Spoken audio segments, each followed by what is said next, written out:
Hello, beautiful people. Today let's talk about balance councils changes. And actually, I already sent my votes. I submitted my votes, and I would like to present you my votes and also the justification for it. So the first is going to be a Sea Serpent. So here we talk about power increase. Sea Serpent. This is a card that is not being played at all. I rarely see it. Basically, many guys they were putting lots of hopes in that kind of card regarding this rain archetype.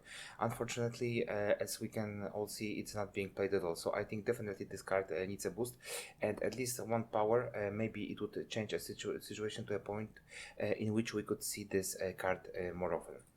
Then another boost for rain, because I feel like this archetype is being very neglected. It's not being played at all. Completely, it's invisible, and only if we see rain, but it's the neutral deck with all the beasts possible. So this is not like the whole concept of this rain archetype. That's why you cannot boost archetype like this in a way that you will just give 1 point of provision to rain archetype.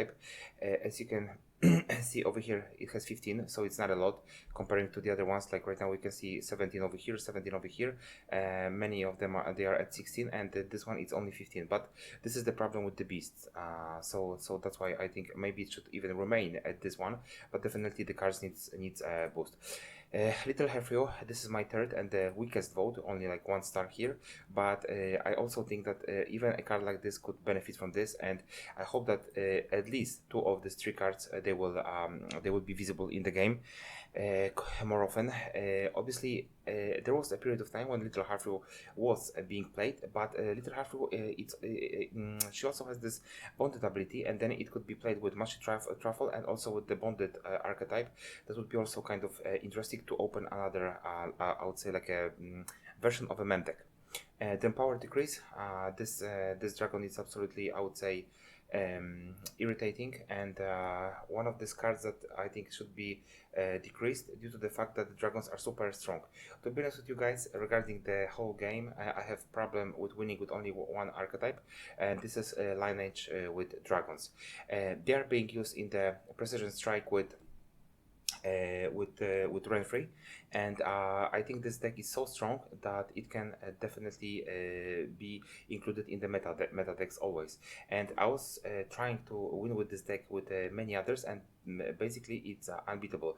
Sometimes I draw, sometimes I lose with maybe like 1 point, but I'm always missing some like idiotic value that it's like always within my range, and out of maybe 10 games I win only 1, and the rest of the games they are lost, but with very small amount of points. And I would say that regarding points, maybe it would make a difference. This card, Henry, is absolutely annoying. One of these cards that is in every double cross deck right now. It's being played quite often, and I would say this is a huge point swing for our opponent. If he can play one of these gold cards and he can create it for himself, and he can make a selection, and then he will basically give us some kind of a trash cards which is absolutely useless. And out of the gold card that we're gonna receive, we will get in most of the cases no more than 4 points if we are lucky, because there are some cases that we are getting 3 points or maybe even 1. Artfane, another annoying card. If this card gets out of reach of you, if you are not able to destroy it within the first round, and then the guy is using leader ticks on it, then basically the round with 2 of them it's already lost. The tempo that they create, so 4 points every round, it's almost impossible to keep up with this tempo, not to mention that obviously he has also other engines. So this, and also once he has two of these cards, so all of your four power cards are being destroyed automatically. So in my opinion, this is a 6 provision card with this value, or this is a 5 provision card, but definitely with 2 points. And it may seem like it's not a lot, but usually the guys, what they do, they use Crystal Skull on it, and then it means that 2 plus this 4 would be 6, 7. Maybe it would be closer to this option that you can destroy it with in 2 turns. Otherwise, it's almost impossible to do it.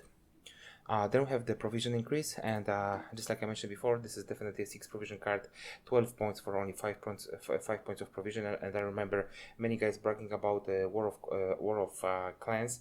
It was giving the same exactly value, 12 for 5, and this card was not even like touched since it was released. So I would say definitely regarding the pirates, this one needs to be changed. This one it's gonna be always a 6 provision card. I always refer you to River Scouts and just make the comparison between these two cards, and I mean there's nothing to compare because this card is far more stronger than the other one, and it's still at 5 plus 3, so this is basically ridiculous. Then we have provision increase, another one, and Fruits of Isgit. And why I voted for this card, because this is the only leader ability at 13 points of provision, and I would say that it has no explanation, and I would say that 14 is absolutely minimum, especially if you're gonna look over here, and you will see imprisonment at 14, imposter at 14, inspire zeal at 14. So why even this is still remains at 13? I mean, I don't see any kind of explanation for this. Then we have Decrease and Kraken, also another boost for Rain archetype. In my opinion, this is a very good card, but at 13 points, as you can see, it's not being played a lot. And anyway, the Rain archetype, it's one of the weakest one, if not the weakest right now in the game. If we are talking obviously about like a pure archetype of Rain. Then the Brute, also I would say regarding the provision, this is one of the cards that could be changed, just for the sake of giving blood money some kind of a buff, and also to witch hunters. I would say this also could be an option. And then we have the provision decrease Draug. Since Kadweni Revenants right now they are at 5 provision points, I would say that definitely Draug needs to be at 12, because then it makes absolutely no sense to try to play them. So this is one of these cards that is forgotten, and that would be also a great opportunity to give a buff if obviously this card remains at 5 points of provision. So these are my votes, guys, for this month. Let me know in the comment section, do you agree or not, and see you in the next video. So thank you very much for watching, thank you for your time and support. Please like, subscribe and comment, guys. See you in the next video. And the last announcement, guys, please go to the nearest shelter and adopt a dog. Thank you very much, guys. Bye bye.